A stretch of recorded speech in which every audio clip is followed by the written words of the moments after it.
that we Afro-Americans started with nothing but little grass skirts like the kids in the Tarzan movies. And though America gave us slavery, America kindly gave us religion and a lick or two of education. And when we get more jobs and more education, then up from slavery. But we had something before we left Africa, something more than rhythm. I mean, we had a high culture. The culture was so high that great artists in the world are still borrowing from it. Now, here's a sculpture by an unknown African artist. And here's what Paul Klee took from him. Now, here's a work by an unknown black African, and Pablo Picasso liked what he saw. Another African design, and Modigliani swiped it, or he was influenced by it, or whatever polite word you want to use. Another black African artist, and Picasso didn't change it very much. I mean, when you look at this copy, you got to give us a little more than rhythm. You got to give us style. Now, if you tell the history of slavery right, you got a big problem on your hands. The slave trader didn't take some savage out of Africa. He took a human being, sold him like an animal, and separated him from his family. America invented the cruelest slavery in the history of the world because it broke up black families. After slavery was over, America kept breaking up the black man's family. And that's some awful history to teach. Now, if you want to look history right straight in the eye, you're going to get a black eye. Because it isn't important whether a few black heroes got lost or stolen or strayed in America's history textbooks. What's important is why they got left out. Now, this country has got a psychological history. There was a master race, there was a slave race.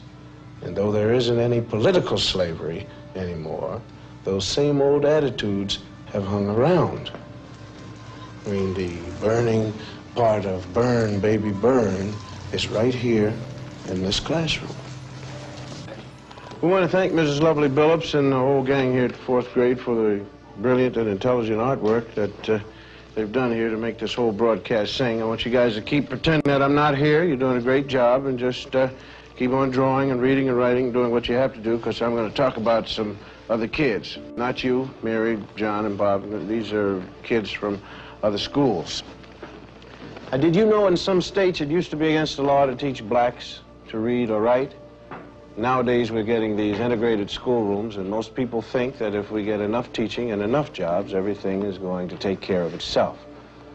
But there is a scar of history running right through kids as young as these.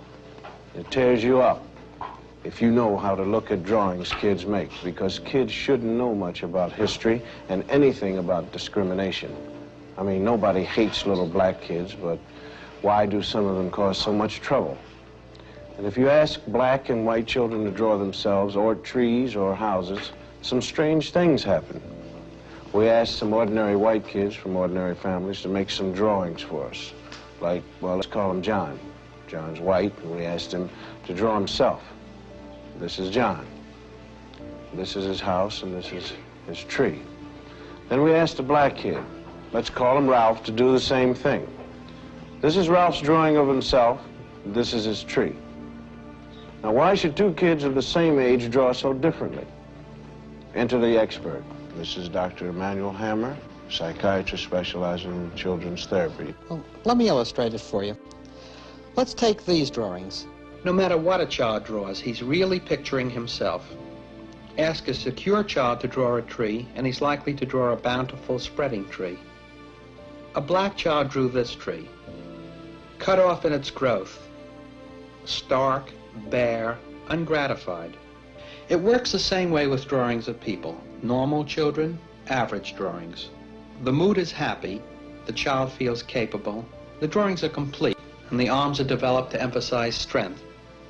These children were old enough to draw complete figures. The significant fact is what they left out: arms, hands. A child may sense that a situation in life is so powerless that he himself is equivalent to an armless man.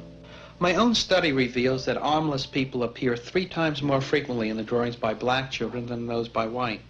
The faceless beings suggest that these youngsters not only feel themselves to be less than they might be, they don't even feel themselves to be.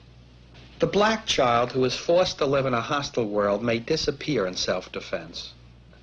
He drifts through life feeling like a shadow. He stops caring and he stops trying. A child who has this on his mind cannot be a child. A child who has this on his mind could want to burn down cities when he gets older. The whole confusion was summed up by a black 9-year-old in these 2 paintings.